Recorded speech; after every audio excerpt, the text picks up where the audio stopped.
Bourges donc, parfait. À partir de la 780, les choses changent. La bonne résolution de l'énigme sort déjà des sentiers battus, vous allez voir. On trouve plusieurs choses dans cette énigme, la mesure, c'est clair, mais également une méthode d'évaluation des distances qui pourrait bien nous servir plus tard.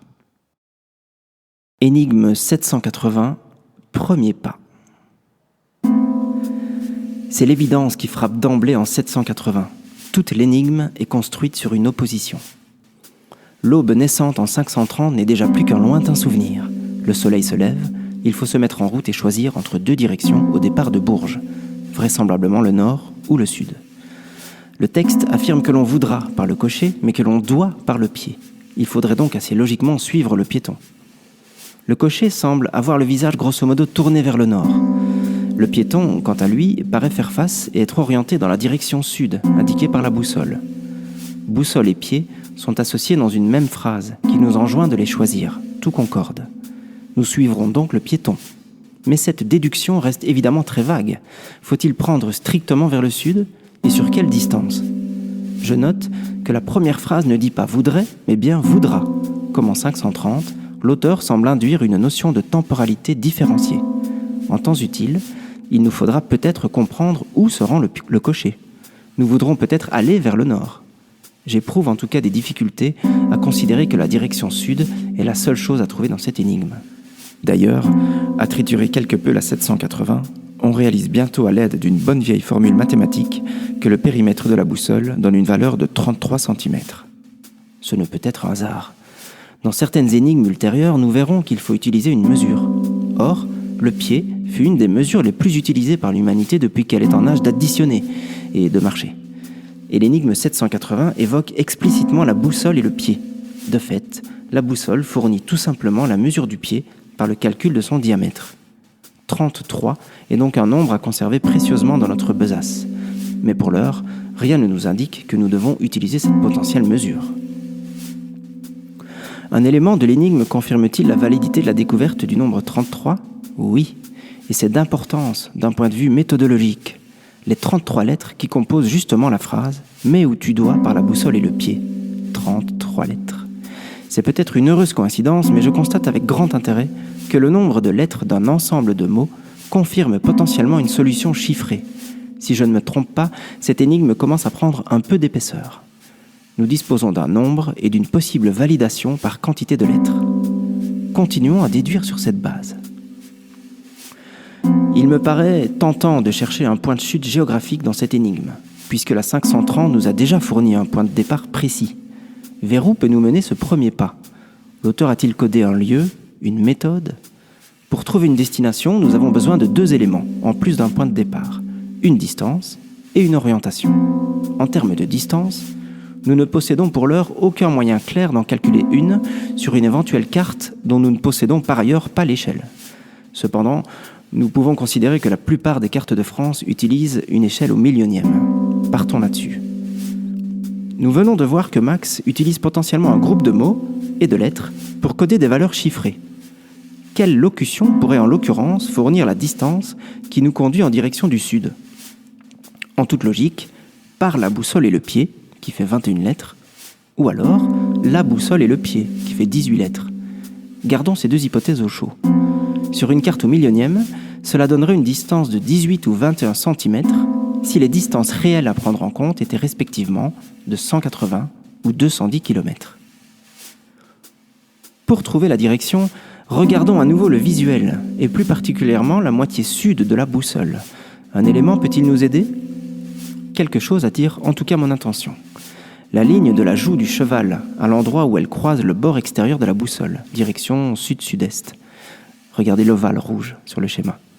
Cette intersection particulièrement marquée sur le diamètre du cercle fournit un angle potentiel. Mais encore faut-il savoir par rapport à quel point prendre cette mesure d'angle. Le centre du cercle ?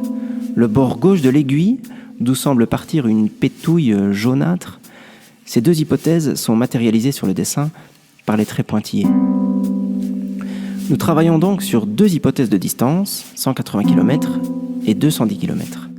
Nous possédons également deux hypothèses de direction, le centre de la boussole ou son côté gauche. Quelques recherches sur base de ces possibilités dessinent bientôt une solution intéressante. En effet, la ville d'Issoire se situe dans la direction exacte de la ligne dessinée en rouge entre le bord pétouillard, entre guillemets, de la boussole et la joue du cheval, et à environ 180 km de la ville de Bourges, 182 selon le calcul de distance sur carte IGN, soit 18 cm sur la carte de France 1989.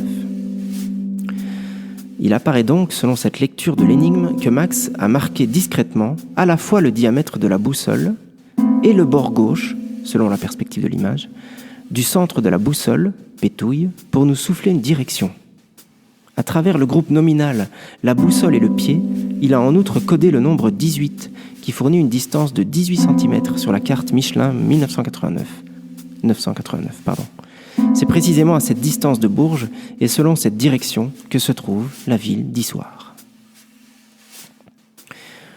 En toute sincérité, je pense qu'il est quasiment impossible de trouver la ville d'Issoire lorsqu'on aborde l'énigme 780 pour la première fois.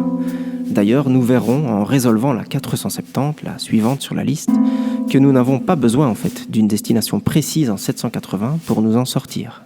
Dès lors, comment puis-je être si affirmatif ? Car si cette résolution de l'énigme 780 est bien la bonne, rien ne la confirme. En réalité, j'ai compris la 780 bien plus tard dans le jeu. Au départ, j'en suis sorti avec la direction sud et la mesure de 33 cm, comme tous les autres. Comment aurais-je pu subodorer que Max a codé une distance dans un tel groupe de mots ou que tel détail du visuel est à prendre en compte à défaut de tel autre ? À ce stade précoce du jeu, je vous demande un peu de patience. Pour l'heure, nous savons seulement que nous partons de Bourges et postulons que nous nous rendons à Issoire, en vertu de la résolution qui précède. La preuve de ce que j'avance viendra en temps utile. Mais, puisqu'il est théoriquement possible de débusquer Issoire en première lecture de l'énigme, j'ai tenu à l'exposer dès à présent. Un petit clin d'œil fait cependant écho au cheminement de Bourges vers Issoire. Regardez bien le bec du coq en 530. Le trait jaune qui démarre de la pointe supérieure côté droit, et descend vers le sud-est, prend en fait la même inclinaison que le trait Bourges-Issoire. À ce niveau de détail, cela reste évidemment purement indicatif. La base du bec prend quant à elle la perpendiculaire et file vers le sud-ouest. L'énigme 470 va nous apprendre précisément jusqu'où. Et si vous cherchez bien, vous verrez le point Issoire au milieu de la nuque de l'oiseau sous la forme d'un point blanc, que j'ai entouré en rouge sur le dessin.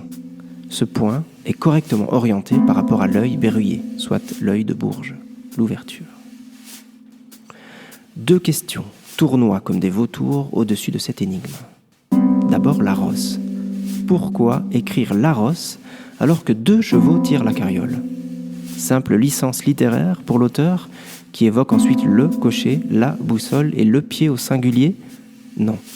En tout cas, pas seulement. Max n'a rien laissé au hasard et cette formulation est loin d'être innocente. Il nous faudra cependant attendre de nous enfoncer loin dans ce dédale pour comprendre tous les tenants et aboutissants de cette fantastique vue de l'esprit. 2e point, la direction cochère. Faut-il rejeter la direction nord suggérée par la rosse et le cocher ? C'est la 2e fois en 2 énigmes que l'auteur joue sur le présent et le futur au sein d'une même phrase, comme pour séparer 2 niveaux de résolution différents. Dans la 530, la vérité en vérité appelle une résolution future, apparemment inaccessible pour l'heure. Serait-ce le cas pour la rosse et le cocher ? Je suis en mesure de répondre oui à cette question, mais il est malheureusement trop tôt pour en débattre, sans passer pour un joyeux illuminé. Il est strictement impossible à ce stade de déduire où se rend le cocher.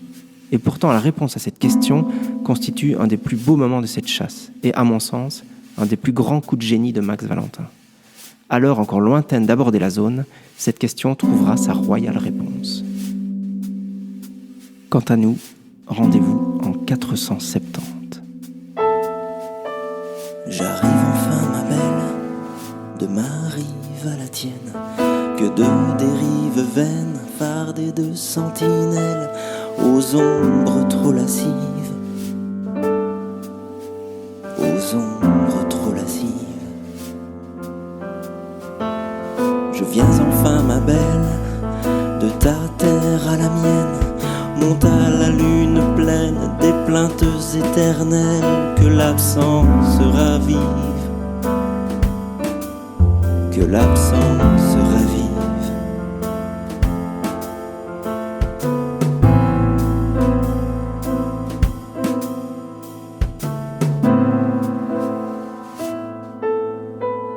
Bientôt 30 ans ma belle, mais qu'à cela ne tienne, j'arpenterai la chaîne jusqu'à frôler ton aile. Une aube décisive